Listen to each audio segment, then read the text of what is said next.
G'day guys, what's cracking? It's Ralph here, and today I have the absolute honor and privilege to present to you the unboxing of the Zero Y travel tripod from Ulanzi. They've sent it to me and they've said, have at it, write some articles. So I've written some articles, link will be in the description below, and today we're going to unbox it and have a look at it, and then I'm going to put it against its rival. You know what its rival is. If you've been watching any of these, you know its rival is the Peak Design travel tripod from Peak Design, which is astronomically overpriced, and I have one, so we'll do that in due course. But Zero Y, here's what happens. So you unbox it, and revealed is this beautiful canvas pouch cover pocket that it comes in, that is really neat and tidy, but there's a little bit of flexibility in there should you want to add or stash some other things in there. It's by Ulanzi and COMAN. They've teamed up to create this beautiful design. There's some handles here. You've also got some handles here, so you can attach this to your camera bag, no stress, but it comes with a nice little strap that you can attach to here and whack around your shoulder, and away you go. You unzip, and inside, here it is, carbon fiber tripod with some creative elements to it. So let's work from the bottom up.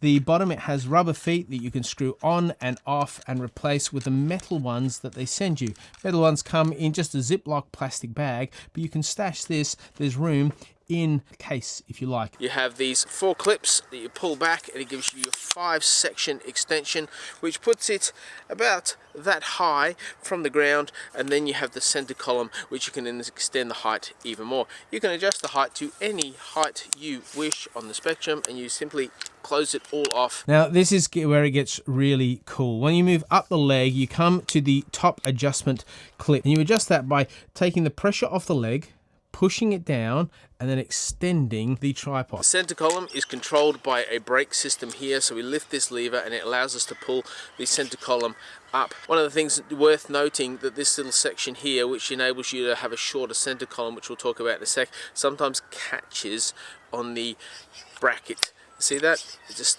catches. It's no big deal, but it catches. As the tripod head sits in the tripod, you have about a 20-degree movement once it's pushed all the way in. So once it's pushed all the way in, you still can move that 20 degrees. On top, you have a panorama option, which enables you to turn the top of the camera around while everything else stays stationary. That's helpful when you want to just move your camera like this, but also when we move into vertical. So let's talk about vertical for a moment. If we extend the center column by lifting up the brake and pulling that out, we can then adjust the angle of the ball head by simply pulling out this braking lever, which gives you full mobility. Now, as you'll see, the ball head has 2 grooves that it can sit in, allowing you perfect orientation and use for your vertical when your camera is like this. And also, because of our pano head, this can still move like so you can adopt any position you like on your camera in any scenario. Very impressive. And this locks in. I can't move it. I use all the force that I have, which is a great deal of force, might I add. But I can't move it. Likewise, the brake system going down, I can't shift that. I can't pull it out. I can't shift it down any further. When you use a tripod, it's always best to have the center mount as short as you can possibly make it, because that becomes a monopod, and monopods are more unstable than a tripod. So if it works for your scenario, keep this as low down as you can. Now, what other options have we got? You'll notice it starts at 75 degrees. You push the button in, you can move it to 55 degrees. You push the button in and you can move it to 20 degrees. I can do that with all the legs, and so it drastically reduces the height of the tripod. Now, we have a challenge, right? Because the minimum height you can use on your tripod now is this, and we want it shorter, don't we? So they found a solution to this, and the solution is in the hook. The hook is included in the pack, and it sits and lives right here, and it's basically, you unscrew the hook, and look what happens. You have a hex driver tool. The cool thing about this hex driver tool is it's magnetized, so you can pull it out, you can turn it around, and you can use this end for altering all the screws on your tripod, or the external screws. But the internal screw, if we turn it back, is what's going to help us today. You see this gap? This gap means it can go like this, and once it's in its vertical position, revealing one of the two holes, that hole you then place the X driver in and it locks, and once it's locked you can then unscrew the center column. As I do this, one of the things to note is it sometimes takes a bit of time to grip. And there we go, I've got it gripped, and as we grip you'll see the increasing space take place just here, and then you pull it off. And then what you have is you have a ball head and center column that's actually quite small. This can be placed in the tripod, locked in, and all of a sudden your tripod sits this far off the ground.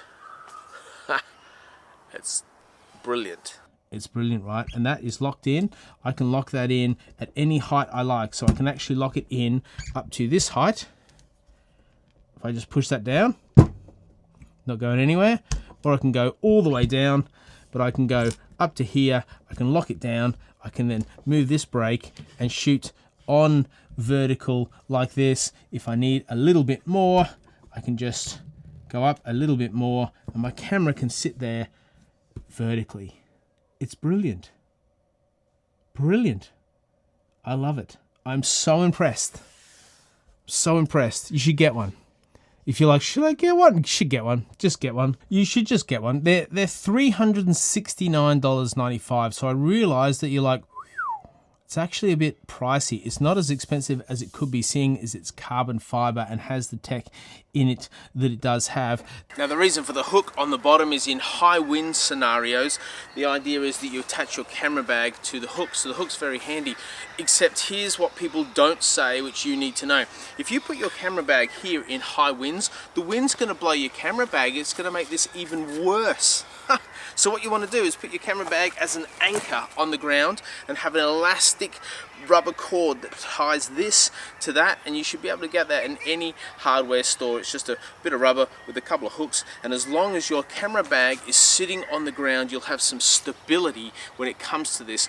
But don't rip yourself off by dangling it here, having more of a weight and mass that can be flung off a cliff, or have every image blurry because it's not doing what you think it should do. You've got to ground your camera bag. The other handy thing about the Zero Y is it comes with a base plate included, but this Arca Swiss mount can take any Arca Swiss base plate. So whether it's an L bracket or any other version of this, you are good to go. And it has a slight gripping system so that your camera doesn't just fall off. You have to unloosen it all the way, which is a little bit of a hassle. So you unscrew it all the way and then you can lift off. And also you've got this other screw here that controls the panorama. And if you find this little knob gets in the way, all you need to do is pull it out and you can adjust its position. There's also a bubble level here, which is about a 7 out of 10 effectiveness. It's not as bad as some of them, but I've never found one that's like a 10 out of 10. And that can be viewed just underneath the base plate as you put the base plate on. Everything is either carbon fiber or aluminium alloy, with the one exception of the center columns bracket that holds it in place. That is plastic, but everything else is really high caliber, high quality made.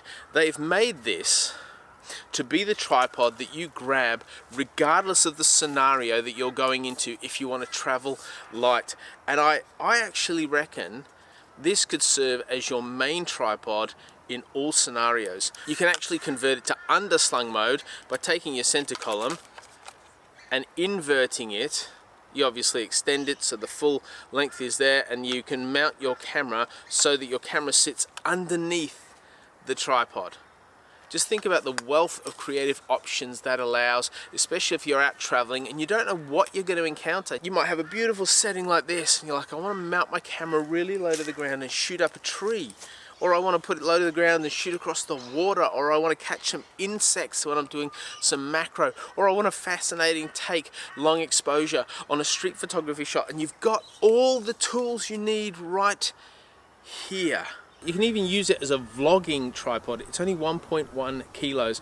And so if you're really trying to reduce the amount of weight you take with you, and you don't want to take a vlogging setup as well, you can actually vlog easily into your camera using this 1.1 kilos. And you can extend it or reduce it as much as you like. It's quite comfortable, and you can hold it at varying degrees, whatever you fancy. Oh, so good. Well done, Ulanzi and COMAN. A wonderful partnership. It's easily the best tripod I've ever used. There you go. I said it, and it's true. I am so thankful that you guys have sent this to me to review. I've done a full written review, which you can access in the description below, and it gives you all the details and data and comparison stuff that I've been working on, so you can see all the detail of the things that I've simply glossed over in this video. I've also compared it to Peak Design's travel tripod, because if you're looking at this, you're like, it looks a bit like Peak Design's. It's like the contender for the throne when it comes to what Peak Design created a couple of years ago. And you want to watch the video I put out about this, because you're going to be impressed with this product compared to Peak Design, because I have Peak Design's travel tripod, so I'm going to put them head to head and we'll see how that looks like. Thanks so much for watching, everybody. If you've got any questions about this, I would love to answer them, and if you want it, I would encourage you to get it. You can head to the link in the description below. If you'd like to subscribe, that would mean a massive difference to me. I would really appreciate it. I'd love to join with you. I'd love to meet you in the comment section and chat about all the photographic things that you're doing. If you can give this the like, it costs like nothing. Just give it a like, and it helps a great deal for this channel, especially if you watch this far. You're a legend. Thanks heaps. See ya.